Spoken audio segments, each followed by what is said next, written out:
almusal. Ito, danggit. Wow.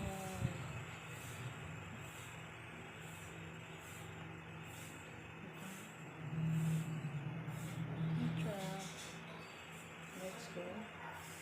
Let's go. Let's go. That's it. Okay.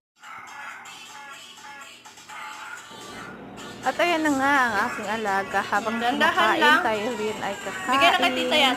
Diba? 2 in 1 yan. At habang nanonood siya ng Cocomelon, tayo ay kakain ng bonggang-bongga. At ayan na nga mamaya pag diba? Kain na si madam nyo. Hipon. Kanina ang almusal ko danggit with talong.